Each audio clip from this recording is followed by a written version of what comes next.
सामाजिक बांधिलकी जपणारा आणि वैचारिक उंची वाढवणारा वाचन उपक्रम पुस्तकांवर बोलू काही। दर्पण प्रबोधिनी सिंधुदुर्ग प्रबुद्ध ग्रंथालय आयोजित आंबेडकरी साहित्यातील उत्तमोत्तम ग्रंथांचे पुस्तकांचे अभ्यासपूर्ण विवेचन, पुस्तकांवर बोलू काही।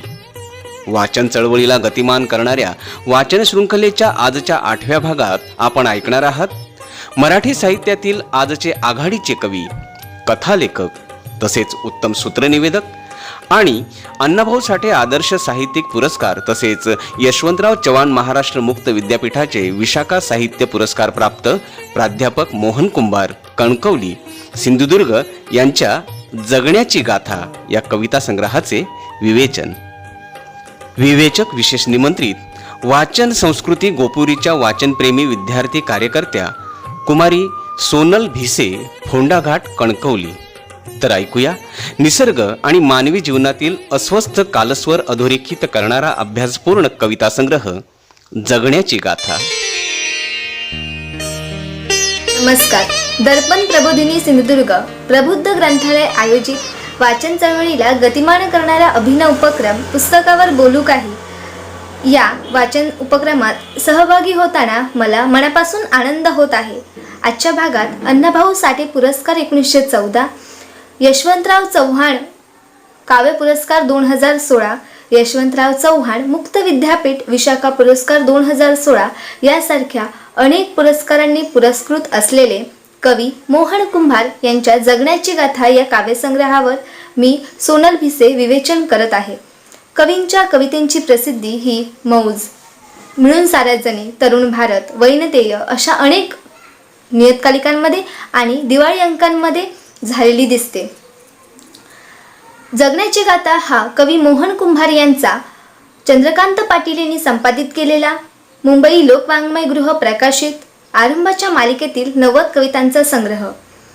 आपल्या अवतीभोवतीच्या विशेषतः कोकणातील सांस्कृतिक पर्यावरणातील बदलांचा विचार मांडणारी ही कविता। जागतिकीकरणामुळे सर्वसामान्य माणसाचे जीवन धोक्यात आलेच आणि त्याला पराकोटीचा संघर्ष करावा लागला आणि हा संघर्ष करूनही त्याच्या वाट्याला काहीच आले नाही अशा या कोलमडून गेलेल्या त्याच्या जगण्याची गाथा ही या काव्यसंग्रहाच्या केंद्रस्थानी आहे। या काव्यसंग्रहाच्या सुरुवातीलाच कवी शहरातील कोणत्याच रस्त्यावर उमटत नाहीत माझी पावलं या शब्दात आपल्या भावना व्यक्त करतात। गावापासून दुरावलेली आणि नागरीकरणाच्या प्रक्रियेत न रमणारी ही कैफियत कवींनी ठळक शब्दात मांडली आहे। कवी भूतकाळ आठवण्याचा प्रयत्न करतात। गावाकडचा निसर्ग, घरं, रीतिरिवाज, नातेसंबंध, जित्रा ह्यासारख्या गोष्टी त्यांना आठवतात। ह्या गोष्टींचं त्यांना अप्रूप वाटतं। या सर्वांपासून आपण कुठेतरी दूर झालो आहोत ही पोरकेपणाची भावना त्यांना जाणवत राहते। म्हणूनच कवी असं म्हणतात की सर्व घरभर काळाच्या स्वच्छ खुणा उमटलेल्या आणि मी या साऱ्याला पोरका। कवींच्या बालपणात, दारिद्र्याच्या जीवनात आणि काबाड कष्टातही एक वेगळाच भरलेपणा होता, परंतु उपजीविकेच्या स्वार्थासाठी त्यांना गाव सोडावे लागले, शहरात जावे लागले।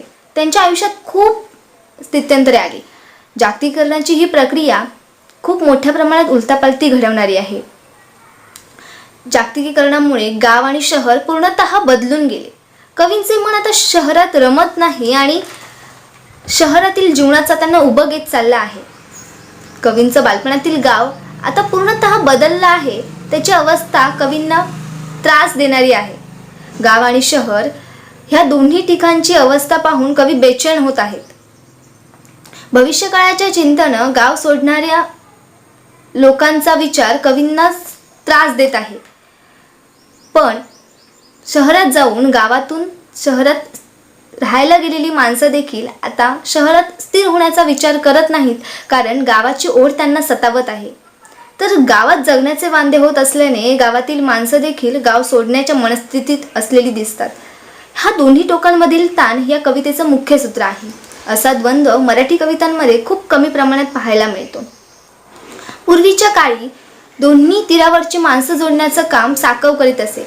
साकवानं जोडली जायची दोन्ही तीरावरची माणसं आणि हीच माणसं जपायची दोन्ही तीरावरची माणुसकी। पण आता हा साकव जाऊन दोन्ही तीरांवर मोठमोठे पूल उभे राहिले आहेत। मोठमोठ्या प्रमाणात दळणवळण तर वाढलीच आहे, पण कुठेतरी माणसातला माणूस हरवला आहे. आज माणसापासून माणूस तुटत चालला आहे. या काव्यसंग्रहामध्ये कवींनी काही व्यक्तिचित्रणे आखली आहेत. त्यामध्ये आई, बाप, आजी, आजोबा यांबद्दल कवी भरभरून बोलतात. आईविषयी बोलताना कवी म्हणतात, आईची ओवी अजूनही गुंजते जगणं होऊन आयुष्यभर. तर आजीविषयी बोलताना कवी म्हणतात, आजी अख्खं घर धाकात ठेवायची, घर आणि गाव यांची गफलत न करता. पाय ठेचळू नयेत म्हणून वाटेतील दगडधोंडे उचलणारा बाप आणि गावातील कोणत्याही आजारी व्यक्तीवर औषधोपचार करणारे आजोबा यांविषयी कवी कृतज्ञता व्यक्त करतात. आजीच्या जात्यावरच्या दळणातून ते ताक घुसळण्यातून जणू त्यांच्या आयुष्याची खूप चांगल्या प्रकारे घुसळण झाली असे कवींना वाटतं. कवी एकंदरीत या कर्त्या माणसांच्या संस्कारांमुळेच समृद्ध झाले. ही कर्ती माणसंच संस्कारांची विद्यापीठ आहेत असं कवींना वाटतं आणि त्यांच्यामुळेच आज त्यांच्या जीवनाला एक दिशा मिळाली. ते बालपण पुन्हा डाउनलोड करता यायला पाहिजे असं कवींना वाटतं. पूर्वीच्या गावात दारिद्र्य, कष्ट तर होतेच, पण कुठेतरी प्रेमाचा एकोपा पाहायला मिळायचा. कुठेतरी एक आपलेपणाची भावना पाहायला मिळायची. साध्या पेजेच्या आशेनं लोक राबायचे. आयुष्याची मळणी झाली देखील तरी पण कुठेतरी प्रेमाचा ओलावा शिल्लक असायचा. कणकाच्या बेटांना काटा आला की दुष्काळ पडतो असा कोकणातील संकेत. पण त्यामुळे लोक खचून जायचे नाहीत. मिळेल त्या जमिनीच्या तुकडा करून त्या तुकड्यावर राबून स्वतःचं घर उभं करायचे, संसार उभा करायचे, आपल्या मुलांची शिक्षण पूर्ण करायचे. ही मुलं नोकरीनिमित्त गाव सोडून जायला लागली आणि गावात शेती करायलाच माणसं कमी पडू लागली आणि शेवटी शेती पडीक बनून राहिली. शेवटी हवापालट करण्यासाठी म्हणून काही मुलं नातवंड गावात येतात आणि त्यांना शेती काम जमत नाही आणि जमवून घ्यावं असं देखील वाटत नाही. आणि शेवटी जिल्हा पर्यटन जिल्हा म्हणून घोषित झाल्याने सर्वांच्या नजरा इकडे वळल्या. परप्रांतीय लोकांनी व्यावहारिक दृष्टिकोन डोक्यात ठेवून जमिनी घेण्याचा सपाटा लावला. गावकऱ्यांच्या हातात पैसा तर आलाच, पण त्यांची बेचैनी वाढली. जातीजातींमध्ये तेढ निर्माण झाले. नात्यागोत्यांचा, व्यवहारांचा आणि पैशांचा बाजार मांडला जाऊ लागला आणि त्याचबरोबर निसर्ग देखील बदलला. मायनिंग प्रकल्प, औष्णिक ऊर्जा प्रकल्प, रस्ते रुंदीकरण आणि विविध कंपन्यांचे गॅस पाईप्स या कारणांनी पर्यावरणाचा तोल पूर्णतः बिघडून गेला. निसर्ग देखील पिसाळल्यासारखा करू लागला. रानात, शेतात हत्तींनी, माकडांनी उच्छाद मांडला. सर्व बाजूंनी बघायला गेलं तर सामान्य माणूस हतबल झाला. गाव सोडून शहरात जावं तर तिथली अवस्था ही काही वेगळी नाही आणि शहरांमध्ये माणुसकी बघायला मिळणंच दूरची गोष्ट. शहरात आईचा धाक नाही, बापाची हाक नाही, त्याचबरोबर गाईचं हंबरणं नाही, काळजातून घातलेला कुकारा नाही. ह्या जगण्याला जगणं म्हणण्याला काहीच शास्त्रीय आधार नाही. कवींच्या अनेक कवितांमधून जागतिकीकरणाचा संदर्भ येतो. जागतिकीकरणाची ही प्रक्रिया उलतापालती घडविणारी आणि नवी संवेदनशीलता निर्माण करणारी आहे. आजच्या खेड्यापाड्यांतील लिहित्या झालेल्या कवींनी हा आशय मांडण्याचा पवित्रा घेतला आहे. कुंभारांच्या या कवितेमध्ये प्रतिभांचा सोस, चित्रविचित्र शब्दांची मांडामांड, इंग्रजी वळणाने शब्दांचा वापर असले प्रकार नाहीत.